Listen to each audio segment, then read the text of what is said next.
Hello friends, good morning. आपके अपने YouTube channel success study circle में मैं योगेंद्र हार्दिक स्वागत करता हूं। जो इस चैनल पे नए हैं वो प्लीज़ चैनल को सब्सक्राइब करें और हमारी वीडियो की नोटिफिकेशन सबसे पहले प्राप्त करने के लिए बेल आइकन जरूर दबाएं। तो दोस्तों, आज है 26 अगस्त, तो हम 26 अगस्त की प्रमुख करंट अफेयर्स के बारे में आपसे चर्चा करेंगे। तो चलते हैं आज के हमारे पहले प्रश्न पर। आज का हमारा पहला प्रश्न है, हाल ही में कौन से विश्वविद्यालय को मौलाना अब्दुल कलाम आज़ाद ट्रॉफी 2020 से सम्मानित किया गया है? तो ये किया गया है पंजाब विश्वविद्यालय चंडीगढ़ को। तो ऑप्शन बी हमारा राइट आंसर होगा। और इसी सम्मान की बात करें तो इसमें दूसरा स्थान प्राप्त किया है जो गुरु नानक देव विश्वविद्यालय अमृतसर है उसने, और तीसरा किया है पटियाला विश्वविद्यालय ने। तो यानी कि पहले पे रही है पंजाब विश्वविद्यालय चंडीगढ़, दूसरे पे अमृतसर और तीसरे पे पटियाला।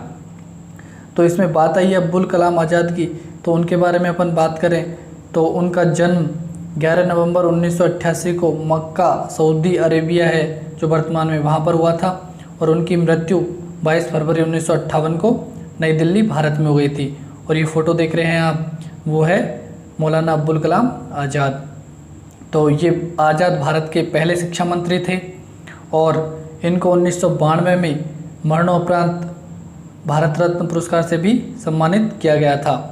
और इनके जन्म दिवस को यानी कि 11 नवंबर को हम नेशनल एजुकेशन डे भी उसके नेशनल एजुकेशन डे के रूप में मनाते हैं। और जो राष्ट्रीय शिक्षक दिवस है यानी कि जो नेशनल एजुकेशन डे है, इसकी शुरुआत हुई थी 2008 में।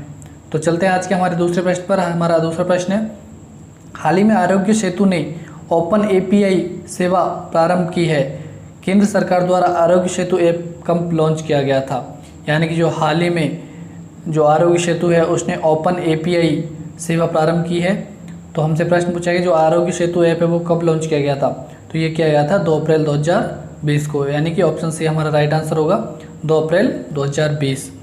और जो आरोग्य सेतु की ये ओपन एपीआई सेवा है वो कोविड-19 संक्रमण के डर और जोखिम को संबोधित करती है और संगठनों को आरोग्य सेतु की स्थिति को सत्यापित करने और इसे होम सुविधाओं से अपने विभिन्न कार्यों में एकीकृत करने में सक्षम बनाती है, इसलिए ये प्रारंभ की है।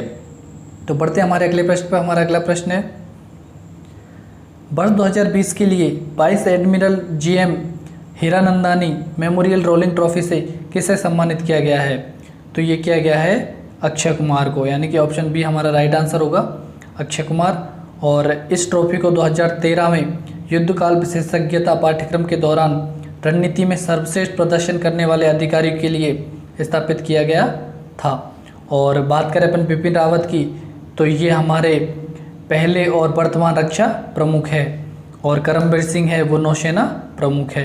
तो इन दोनों को भी आप याद रखना। तो बढ़ते हैं हमारे अगले प्रश्न पर। हमारा अगला प्रश्न है, हाल ही में वायुसेना ने कैरियर से संबंधित जानकारी प्रदान करने के लिए माई IAF ऐप लॉन्च किया है। हमारे वायुसेना के प्रमुख कौन हैं? तो हमारे वायुसेना के प्रमुख हैं राकेश कुमार सिंह भदौरिया, यानी कि RK सिंह भदौरिया हमारे वायुसेना प्रमुख है। तो जो राकेश सिंह भदौरिया हैं उनके द्वारा हाल ही में माई IAF लॉन्च किया गया है। और बात करें वायुसेना की स्थापना की, तो ये हुई थी 8 अक्टूबर 1932 को, और भारतीय वायुसेना का मुख्यालय है नई दिल्ली में। और बिपिन रावत मैंने अभी बताई है ये आपको कि ये भारत के वर्तमान रक्षा प्रमुख हैं। और बात करें करमबीर सिंह की, तो ये कौन है? ये हैं भारत के नौसेना प्रमुख। तो इन दोनों को आप जरूर याद रखना। और बढ़ते हैं हमारे अगले प्रश्न पर। हमारा अगला प्रश्न है, हाल ही में कहाँ पर आर्मी 2020 फोरम में इंडिया पवेलियन का उद्घाटन किया गया? तो ये किया गया है रूस में, यानी कि ऑप्शन ए हमारा राइट आंसर होगा रूस। और रूस के मास्को में सचिव रक्षा उत्पादन या राजकुमार और भारतीय राजदूत टीवी वेंकटेश वर्मा द्वारा army 2020 international military and technical forum में इंडिया पवेलियन का उद्घाटन किया गया है। और बात करें रूस के राष्ट्रपति की, तो वो है व्लादिमीर पुतिन, और रूस की राजधानी है मास्को। तो बढ़ते हैं हमारे अगले प्रश्न पर। हमारा अगला प्रश्न है, हाल ही में DRDO के अध्यक्ष का कार्यकाल 2 वर्ष के लिए बढ़ा दिया गया है। DRDO के अध्यक्ष हैं, तो DRDO के अध्यक्ष हैं सतीश रेड्डी, यानी कि ऑप्शन बी हमारा राइट आंसर होगा। और ये फोटो आप देख रहे हैं वो है सतीश रेड्डी की, और इनका कार्यकाल है जो हाल ही में 2 वर्ष के लिए बढ़ा दिया गया है। इनको पहले 2018 में नियुक्त किया था और अब 2 साल और बढ़ा दिया है। तो बात करें DRDO की, तो इसकी स्थापना हुई थी 1958 में और इसका हेडक्वार्टर है नई दिल्ली में। और नाम आया इसमें के सिवन, तो ये हैं इसरो के अध्यक्ष। और राजीव कुमार हाल ही में क्या बने हैं, चुनाव आयुक्त। तो इन दोनों को भी आप याद रखना। तो बढ़ते हैं हमारे अगले प्रश्न पर। हमारा अगला प्रश्न है, हाल ही में किस देश ने गैफोन 9 सीरीज की पृथ्वी अवलोकन उपग्रह को सफलतापूर्वक लॉन्च किया है? तो ये किया है चीन ने, यानी कि बी ऑप्शन हमारा राइट आंसर होगा। और चीन ने उत्तर पश्चिम चीन के ज्यूक्वान सैटेलाइट लॉन्च सेंटर से अपने 5वें पृथ्वी अवलोकन उपग्रह जियोफैन 905 का लॉन्च सफलतापूर्वक पूरा कर लिया है। और लॉन्ग मार्च 2D वाहक रॉकेट द्वारा कक्षा में भेजा गया यह उपग्रह एक ऑप्टिकल रिमोट सेंसिंग उपग्रह है।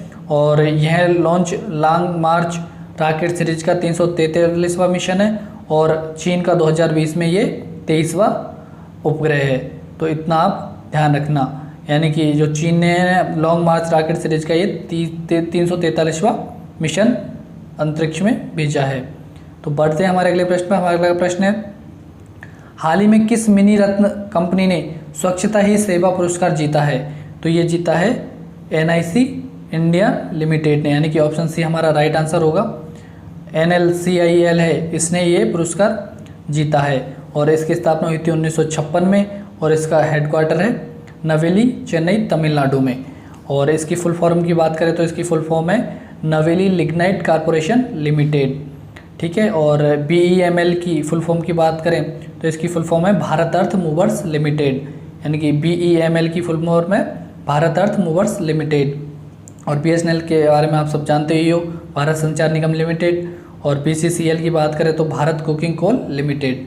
इन चारों के फुल फॉर्म भी ध्यान रखना, ये चारों ही मिनी रत्न कंपनियां हैं। तो बढ़ते हैं हमारे अगले प्रश्न पर। हमारा अगला प्रश्न है, हाल ही में किस समूह के द्वारा डिजिटल सेवाओं के लिए सुपर ऐप लॉन्च किया गया है? तो ये लॉन्च किया है टाटा समूह ने, तो यानी कि डी आंसर हमारा राइट आंसर होगा इसका। और यह ऐप है जो खाने पीने और ऑर्डरिंग, फैशन और जीवन शैली, उपभोक्ता इलेक्ट्रॉनिक्स और अन्य उपभोक्ता उत्पाद, बीमा और वित्तीय सेवाओं, शिक्षा, स्वास्थ्य सेवा और बिल भुगतान जैसी सेवाएं मुहैया करवाएगा। जैसे कि फ्लिपकार्ट, अमेजन वगैरह कराती है, ऐसे ही ये भी सुपर ऐप है, जो ऐप है ये भी यहीं उपलब्ध करवाएगा। और बात करें टाटा समूह के अध्यक्ष की, तो ये है नटराजन चंद्रशेखर और टाटा ग्रुप का मुख्यालय मुंबई, महाराष्ट्र में।